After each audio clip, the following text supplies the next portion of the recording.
this year ní àkọ́kọ́ ní 2026, so I will say happy new year to everybody. Ẹ káàbọ̀ àkú ọdún àkú ìdún ẹni wa tó bẹ̀rẹ̀ 2026 ní ìdìbò parí ní agbára Ọlọ́run àìní sọ́kù àìní ṣíṣe láṣẹ ìdìbò gbogbo oríire tó bá ọdún 2026 wà agbára Ọlọ́run Olódùmarè ó máa tẹ̀ wọ́n lọ́wọ́.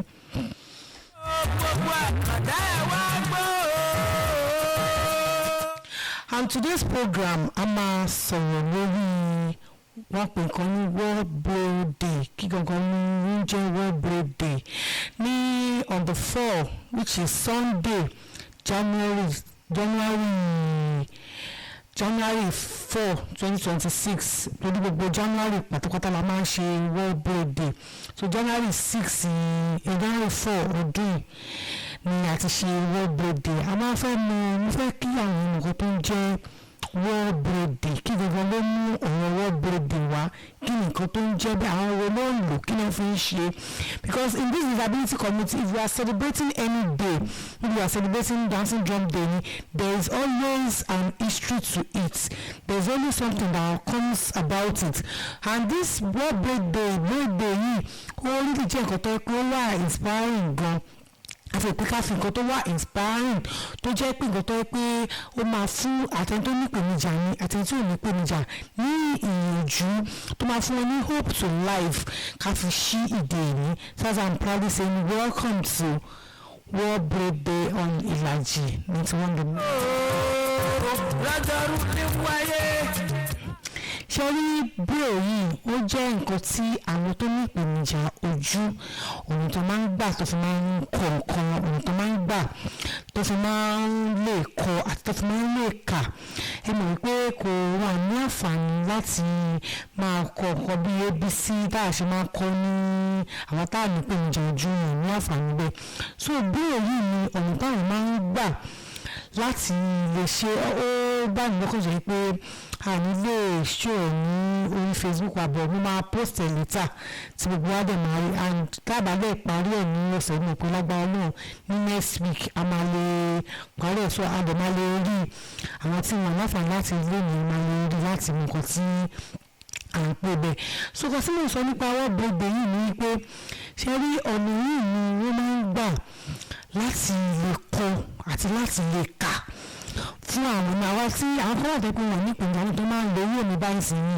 òun ni wọ́n ṣáfà fi kọ dáárì tó pé kí ni ìyàwó pé kò sẹ́ni tó lè mọ̀ ká kò sẹ́ni tó lè rí ó jẹ́ ọ̀nà tó yẹ pé ó rọrùn fún àwọn àkàndá láti lè kàwé dáadáa wọn ní pé mi gbé àwọn kí ló wá fà á ẹni pé kọ̀ọ̀kan lè di ọjọ́ kan kí ẹ̀kan ṣàdédé jí kó ní pé ọ̀pọ̀lọpọ̀ mo ṣe máa kọ nǹkan lé lẹ́yìn ó máa ní bó ṣe bá wá wọ́n máa ní nǹkan tó bẹ̀rẹ̀ rẹ̀ òun ni nǹkan tí à ń pè ní bóyá rí orúkọ tó kọ́kọ́ ṣe kínní yìí òun náà fi sọ ọ̀rọ̀ nǹkan náà ni orúkọ ní jẹ́ Louis Braille òun ni orúkọ ẹni náà ṣé wọ́n bí ẹni náà ṣé wọ́n á bẹ́ẹ̀ náà ní January 4 ní 1809 ni wọ́n bí January 4 1809 Louis Braille ní orúkọ yìí jẹ́ so nígbà tí ní agbègbè sí agbègbè kan ní France òun ló wọ́n bí sí ó jẹ́ nǹkan tó yẹ pé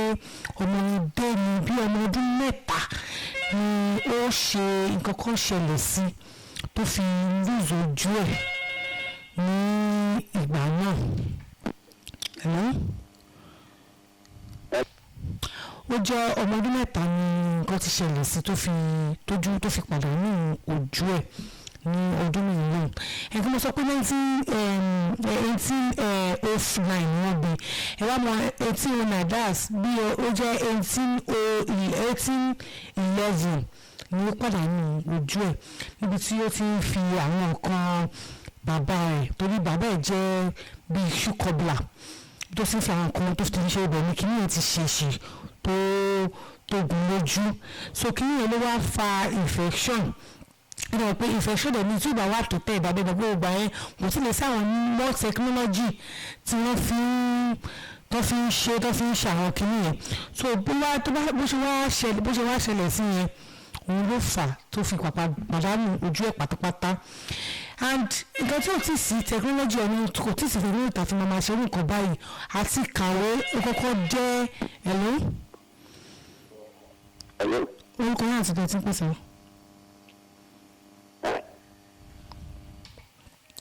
So ó jẹ́ ìgbà tó jẹ́ pé ó rí lè bá ẹni lọ́kàn jẹ́ gan pé ọ̀nà wa ni ọmọ yìí máa lè gbà tó máa fi kàwé ọmọ kékeré tó dẹ̀ ń lù sójú ẹ̀ all because of pé ó ń ṣe ok gbani wọ́n wá mú lọ sí ilé ìwé kan tó ń pè ní Royal Institute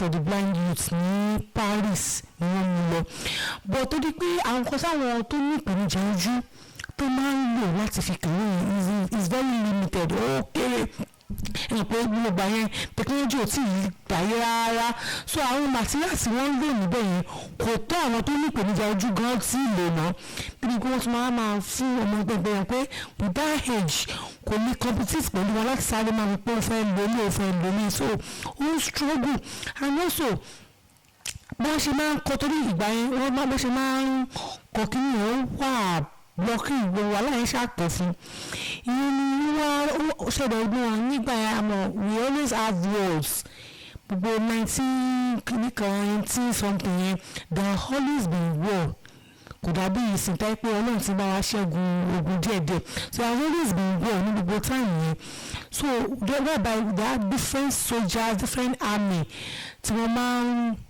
wà under pressure gbogbo àwọn máa wà lójú ogun so all because of that ó wá ní àwọn soldiers wọ́n invent kìíní kan tó ti máa communicate pẹ̀lú àwọn wọ́n máa pè ní night writing ṣé night writing yẹn ó kìíní ẹnìkan ló develop ìgbà yẹn náà á pè ní Charles Barber so night writing yẹn òun ni àwọn sójà yẹn máa gún nǹkan wọ́n máa fi léra wọn lọ́wọ́ wọ́n á fi sílẹ̀ pé bóyá ẹni yìí ó ti wà níbí báyìí ni o ẹni tí wà níbí báyìí so ó máa easy fún àwọn blind yẹn láti àfáwọn sójà yẹn láti communicate nínú òótọ́ pé ẹ̀rọ tó bá fẹ́ ní sọ̀rọ̀ àwọn tó jẹ́ opponent wọ́n máa rí wọ́n máa sọ pé ìbàyìí ni wọ́n wà ìgbà so àwọn soldiers yẹn they are using that event that attitude láti fi máa wọ́n ṣe jẹ́jẹ́jẹ́ láti fi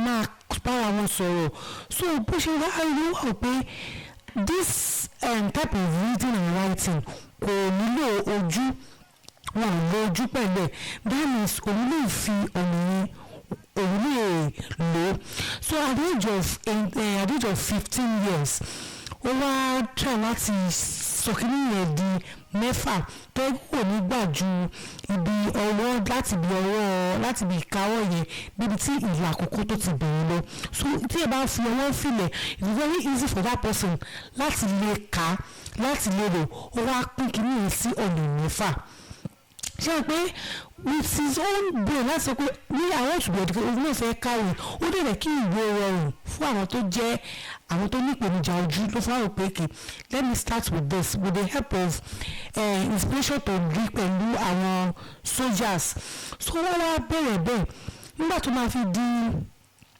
pé ó ṣáà ó rí kíní yẹn ló ó invent bí ABC ó kẹta àwọn construction mark kọ̀ọ̀kan ó ṣáà ń tọ́ láti gbìyànjú títí ẹ̀ so ó wá rí pé ọ̀nà yìí ó ti ń rọrùn fún àwọn àkàndá àwọn tó ní ìpèníjà ojú láti kàwé ó ti rí pé ó ti ń rọrùn fún wọn ó rí pé pẹ̀lú eléyìí kò sí àǹfààní fún wọn láti nílé bá ka nǹkan lẹ́sẹ̀ pé wọ́n ní ìdìrànlọ́wọ́ ó wà òun ló wá ṣe títí tó fi get tó fi kú ní 1852 bọ́n lónìí báyìí ṣe rí bóyá àti wá technology ti dé báyìí àti wá ṣe sọ́nà lóríṣiríṣi because ṣe rí nígbà yẹn kí ní ìlú bàtà tí wọ́n fi máa ń ṣe bàtà yẹn òun ló máa kún ló máa fi gún kínní yẹn with that ló fi máa ń kà àmọ́ ní ìsìn we are using something like this tí mo fún àwọn tó bá rí wò ní TikTok wa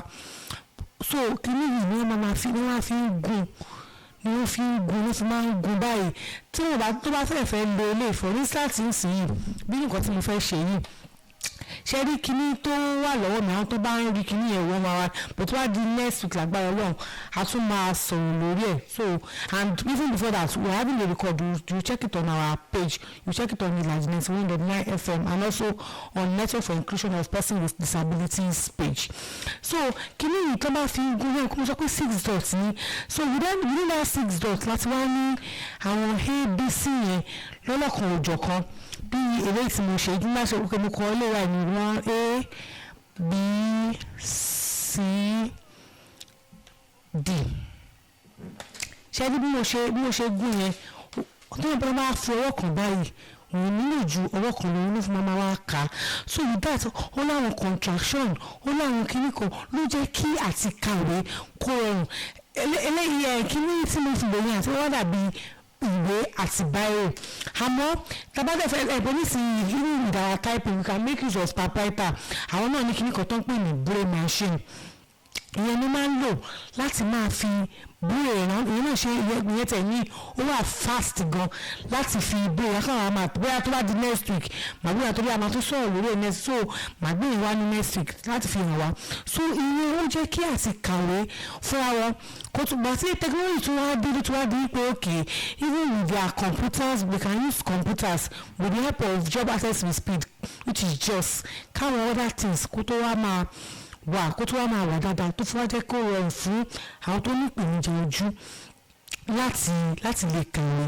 Kí ló kí n sọ ọ̀rọ̀ yìí ni pé we need to always inspire ourselves. Ó jẹ́ ẹni tó ní ìpèníjà ni, ó jẹ́ ẹni tí ò ní ìpèníjà ni. Nǹkan tí ó bá wà pẹ̀lú ẹ anything that you have you will try your best láti bí kékeré yẹn láti fi lè inspire láti fi lè get what you really want. Ṣé mo rí pé with the help of nǹkan tó yẹn náà wò wípé àwọn èèyàn lè ṣe báyìí òun ló bring about knowing that person with visually impaired àwọn náà lè lo ọ̀nà kan tàbí ọ̀nà mìíràn láti lè kàwé láti lè jẹ́ nǹkan ní àwùjọ. That's why you always anything you think you're doing as person with disability. Lè sọ pé ìwé tó di pé Louis Braille ó ti invent Braille we are using it already. There are a lot of things that you also can bring about it that will help the person with disability, that will inspire them. It's not a must kọ́ ẹ́ pé ó dìgbà tó bá tó ní ìpèníjà mi lẹ́ni tó ní ìpèníjà mi lẹ́ni tó ní ìpèníjà, so I don't have anything to worry about. I don't have anything to add to the disability community.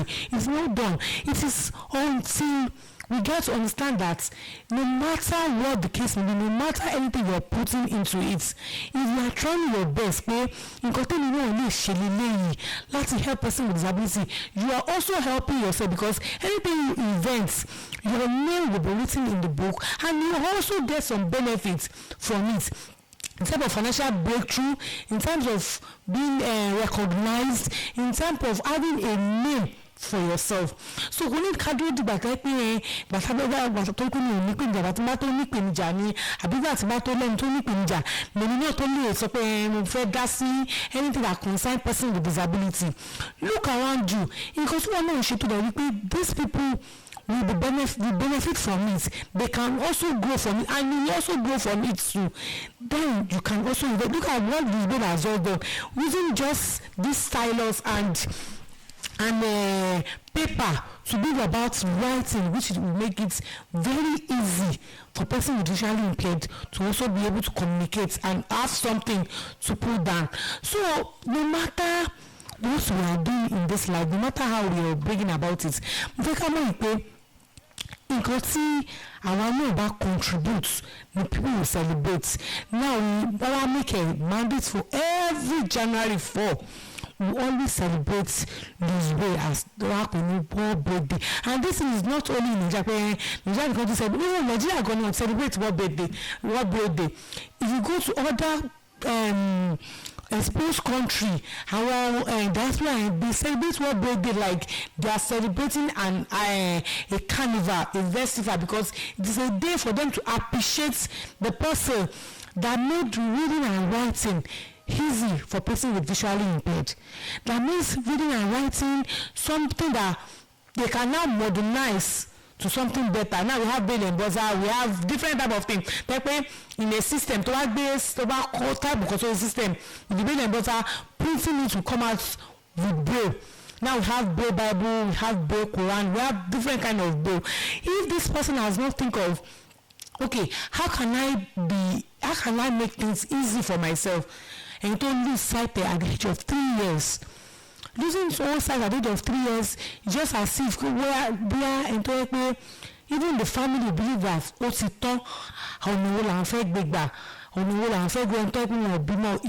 is going naturally, like other children. But because of just mere play, accidents happens at any time. You don't have to wait till you have an accident or accidents happen because you say, okay, I don't want to contribute any of my little quota towards the development of disability community. It's not a must. It should be for person with visually impaired. It can be for physically challenged. There are some things that is not been easy for people with visually challenged. Pẹ́pẹ́ tó bá rí pé ọ̀nà tí wọ́n ń ṣe yẹn tó bá fi sí pé káwọn àkọ́dá náà kí wọ́n lo ọ̀nà yẹn wò ó máa rọrùn fún ọ. Your name, aside popular gain name, you also gain some recognition, and you will not be forgotten. Kò wá sí pé nǹkan tí mo ṣe yóò jọ máa wúlò fún wọn tí wọ́n bá dẹ̀ ń lo nǹkan báyìí as means of communication wọn, as means of mobility, as means of this, as means of that, ó máa help wọn. Even for people with hearing impairment, instead of saying bí hearing ẹ̀sán lórí ó máa have first sound, because àwọn míì with use of that hearing they can only hear sound, barking, knocking and all. Àti wọ́n eléyìí wọ́n tún lè hear think about vibrate ni tí wọ́n bá ń ṣe báyìí wọ́n lè hear noise, wọ́n lè mọ nǹkan tó ń jẹ́ crowd, because for now mi rò pé even without their sound tó bá ti di pé èèyàn márùn sọ̀rọ̀ we can máa differentiate. If you know that okay, this technology part tí mò ń ṣe kan tí mò ń kọ́ yìí, it can bring about helping them to achieve this. Tomorrow could be possible, but èmi ò ṣe disabled, me dey study anything about disability. Báwo ni mo ṣe máa wá ṣe? You are not helping yourself. You are not developing yourself. You are not helping to know more about you. You don't know if that is where your lifting is. That is where people will know you, and that's where people will know that this is your name. So but because you are feeling like I'm not disabled, I don't have children with disability, I don't have any family, I don't work with them, I don't study any disability course. So why will I want to do this? You're just trying to limit yourself to what you should not, because with this coming out to showcase what you can invent, what you can bring up, we bring about people celebrating you like we celebrate World Braille Day. This war has been gone since 1845 now, and till date, till 2026, we're still celebrating yearly on January 4. All because he uses his brain and develops something that is important, that will be useful for persons with disability. So that's why I always say anything you think you're doing, this thing can be useful. Try your best. Invest in sign language. I'll come about it that the moment. What sign language? And come about instead of communication. Yes, I don't want to talk about it. So, but on the till this, we celebrate that person yearly. We celebrate those group of people yearly. And the colors help persons with Down syndrome. On the corner, and could be but Down syndrome. This we are using this with them. We are using this with them. It helps them. This do this. To this, we have World Down Syndrome Day. In disability community, anything you do for us, in talking about Babia,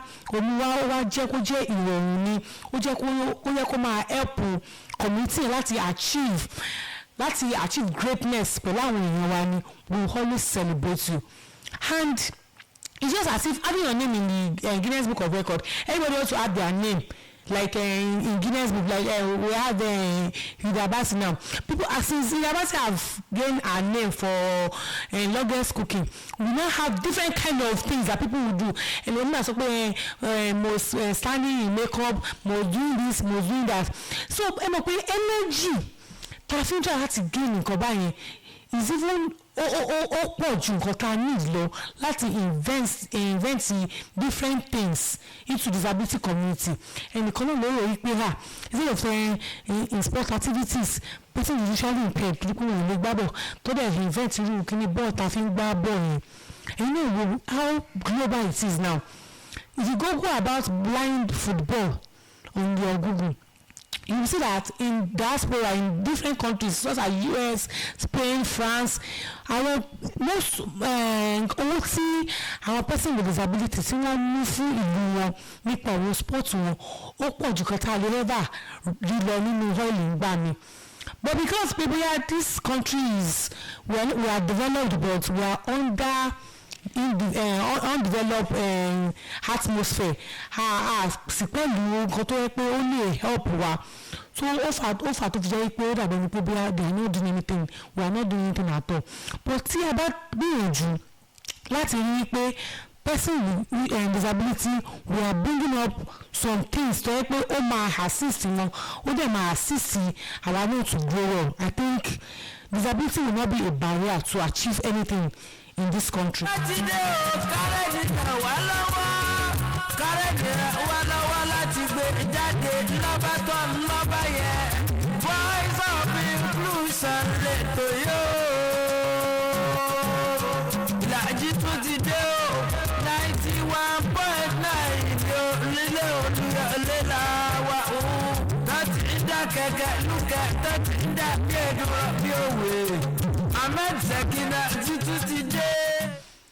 Yeah, welcome back. So as I was saying, Sherry, coming to this world should not just be about you. It should not just be about I have achieved, I have money, I do this. What have you contributed to this life? Kí ni nǹkan tó ti contribute sí inú ilé ayé tó sọ pé wá náà? What have you done? What are the things that people will remember and they will say, this person has done this, even in years to come? Ó ní cartoon kan tí mo máa ń wò due to the pé àwọn cartoon àwọn máa ń ní other version of thinking pé if you are in people's memory, you always come to the world every year. Let's celebrate with people. Although they will not see you, but you will see them, be able to communicate, they will be able to go around with them. But people don't remember you at all. You can't come back to celebrate with them. That's what again that means we have to have a part in this world before leaving. And you know, more than 1,000 years ago, almost 1,000 years ago now, we still celebrate the person. So that means it is very important for us to not just come to this world, but to be an impact, to be somebody that people will celebrate for your greatness, for what you have done, for what you have made people to achieve, for what you have been doing, and not just saying that you want to do something to the disability community too. Let the disability community know that there are people that they study and come ask ancestral research, do research on what can develop disability community, or what can develop persons with disability.